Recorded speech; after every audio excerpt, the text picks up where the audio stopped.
We are here at el Museo del Barrio in New York in front of a gallery wall covered in arpilleras. And we are looking at one at the center of the exhibition. And here we have an arpillera workshop, the type of workshop that produce the types of work we're looking at. We're in the middle of the Augusto Pinochet dictatorship, and we're in a very tense and difficult time for politics and the economy in Chile. So how does this object relate to that political context? There had been in Chile a history of women creating appliqué and embroidered narrative scenes like this one. But in the context of the dictatorship, this technique became a way for people to process their pain and their grief in a time when there was a great risk of censorship and retribution for speaking out. So what we see in the center of the composition is a large church with a table surrounded by women who are represented as these little stuffed dolls, and they're working with thread. And we see on the wall behind them a textile with a crochet border and a scene of mountains and a sun that is in fact very similar to the object as a whole. Beyond the building itself, we have the town. We see the little houses, mostly female figures going about their day, sweeping in front of their houses. We see the representation of nature. We have the clever use of patterns with floral designs to represent the trees and the leaves. Initially, the creation of Arpilleras took place through the sponsorship of a Catholic organization called the Vicaría de la Solidaridad, the Vicariate of Solidarity. And this organization was able to operate because it had the protection of the Archbishop of Santiago. And one of their initiatives was to organize sewing circles for the sisters and the mothers and the daughters of activists who had been detained and disappeared to come together and talk about their missing family members and to try to process their experience. One thing they did was bring the sweaters and the clothing of their loved ones in order to work that into the pictures they were creating. They also did things like unravel their own sweaters to source yarn, so we can understand this as a real conceptual embedding of their care and their love and their grief into these objects. We have a representation here of the intimate reality of how the state violence was affecting these families.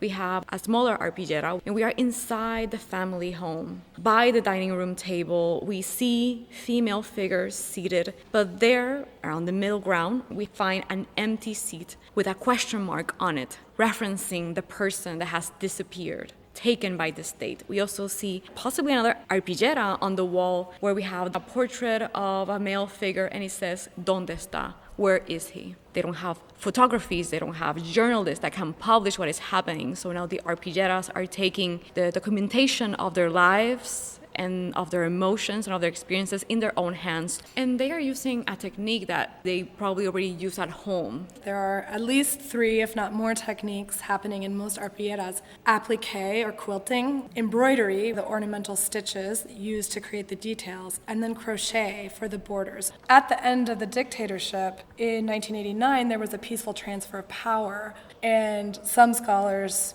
hypothesize that these communities of women that maybe represented the first time that these arpilleristas were getting involved with politics empowered them and encouraged them to get involved in other ways. They were empowered to say, I'm not commenting on the politics, but as a mother, where is my son? As a sister, where is my brother? And to use this politics of care to go out in the streets and protest and to speak openly, and that this created the potential for the transition to a democratic system. As these sewing circles continued, the Vicaría de la Solidaridad realized there was a big interest in these objects, and they could easily be rolled up and hidden in suitcases between layers of clothing. So they developed this network of circulation to ship the arpilleras outside of the country secretly. And they decided to also establish more workshops. More women got involved who were not necessarily directly impacted by the death of a loved one or the disappearance of a loved one, but who were nevertheless concerned with what was happening.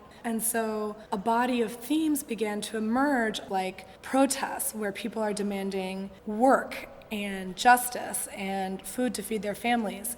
We see community efforts at recycling, which was a way to earn a little extra money on the urban periphery where people would collect cardboard. We see people instituting soup kitchens for their community so that they could share resources. There are little bags of rice that really make that idea of the soup kitchen come alive. It is very interesting how a workshop that started as a way to support emotionally the women affected directly by the violence of the state developed into a way of resistance, into a way for these women to have some sort of control in the situation, to be able to denounce the violence exerted against their family members, against themselves. And the Pinochet government was aware of the power of these images, and they would try to destroy or hide these arpilleras if they could get their hands on it. And the end result of the arpillera is also very interesting because there's something very sweet in terms of the aesthetic, but when they invite you to look into them, you see that there's a subject matter that can be very tense, very heavy, with the representation of the violence of the state and the consequences of that violence in the everyday.